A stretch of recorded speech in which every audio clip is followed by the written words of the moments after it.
Now, there are still many unanswered questions about Quebec's plan and the idea of vaccine passports in general. To address some of those, we would like to bring to the program two of this country's leading bioethicists. Carrie Bowman is from the University of Toronto. Arthur Schaefer is from the University of Winnipeg. Hello to the both of you. Hi, Michael. University of Manitoba. Oh, I apologize. University of Manitoba. There we go. Yeah, slap me on the face for that one. Thanks for that, Arthur. Hey, listen, so I do want to start with Quebec's announcement this week that it plans to use vaccine passports to prevent access to high-risk places like gyms and restaurants if a fourth wave actually hits. Carrie, I'm going to start with you. What's your reaction to this idea of using vaccine passports? Well, look, Quebec is saying not now. Quebec is saying we will use them if we need to use them, if we've got a fourth wave. And, you know, that I appreciate.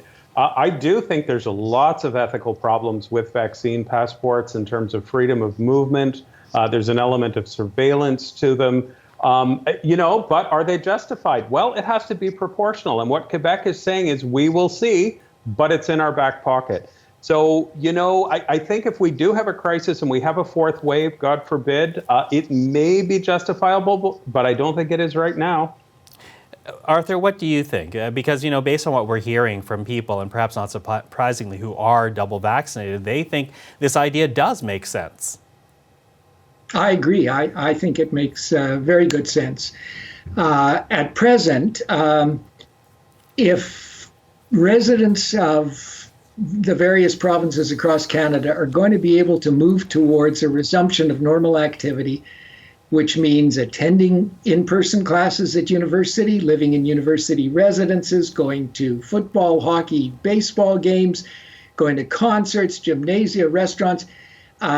Those who are vulnerable to infection from those who haven't been vaccinated, I think, are entitled to protection. And if you decide when the vaccine is freely available to you that you aren't going to be vaccinated, I think you should carry the risk of harm rather than the person you might infect. So long as we haven't reached zero COVID and there's a real danger of infection, I think vaccine passports are a good idea. Mm-hmm. So, Carrie, what are your concerns overall? You mentioned them in brief, but maybe you could dig in a bit more as to what your concerns are. Introducing anything into this troubled world and society that's going to add to the division of people is not a wonderful thing, and this does do that. Right now, not everyone has had a chance to have vaccine passport or full vaccination yet, so that's a concern. And look, there is an element of surveillance to this, or there could be an element of surveillance to this. So some people would say, well, who cares? I don't care if people know where I go on a Friday night, where I go for coffee, and where I go for dinner.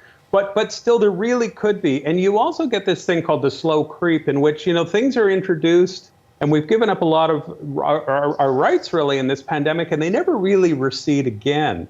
So I do see a lot of problems with it. We're talking nationally here, but look, internationally, just as an example, we've already got this mess going on with where, like, I have AstraZeneca, I need to work in Africa.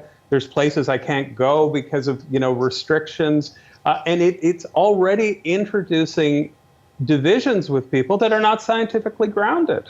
Okay, well, listen, let's hold off on international right now. Yes. We'll get there to a second, but let's focus domestically. Arthur, do you not have any concerns about perhaps a vaccine passport creating divisions within this country?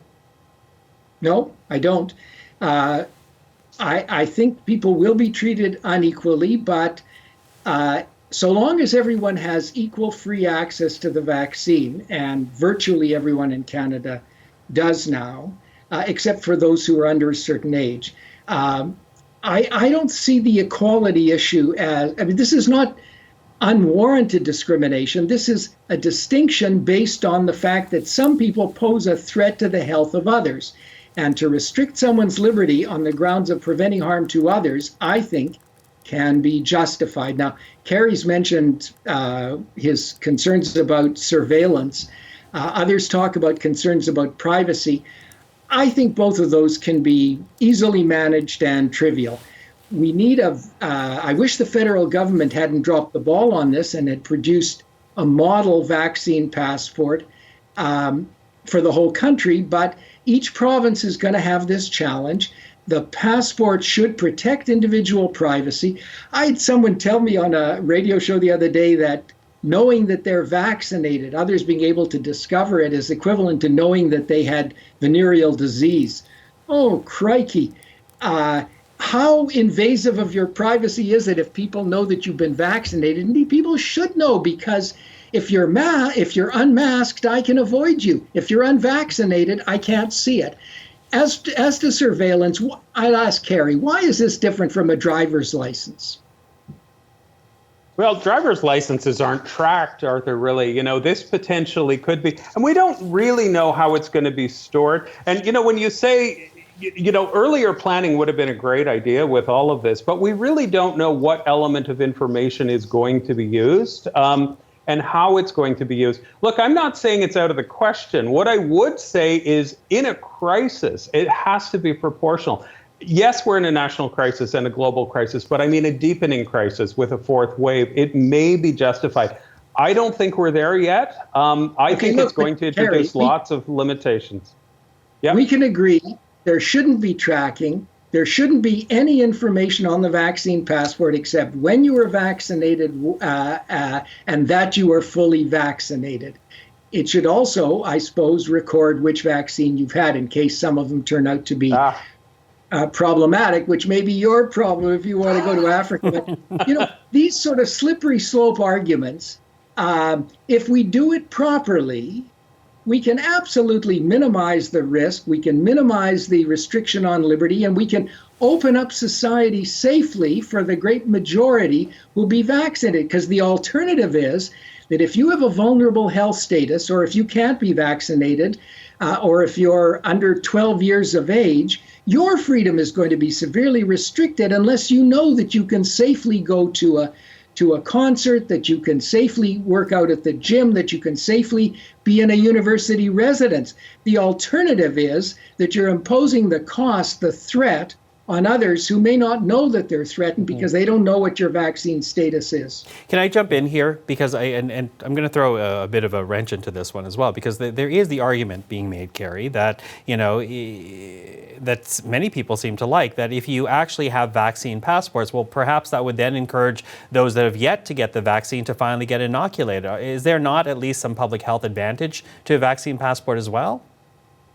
There is, and I do think this is exactly why Quebec, this is my opinion, by the way, exactly why Quebec has made the announcement that it did at the timing that it did. I think it's the nudge, and the nudge is directly targeted towards younger people. The language of gyms, bars, that type of, I'm being a bit stereotypical here, but that might be much more appealing to people in their 20s. But look, we live in a society that any action in healthcare is really meant to be based on complete free will. And, if a person's vaccinated because they're really, really opposed to it on whatever level it may be, and they feel they're forced to do it, that is not wonderful in an open and democratic society as I see it. Mm-hmm. Listen, let's fast forward here to international passports now for international travel, because you do raise the fact that not every jurisdiction has approved the same vaccine. So what is an ethical way that we can create vaccine passports for people to travel freely, especially those who are double vaccinated, without disadvantaging certain countries, certain nationalities? Carrie, what do you think?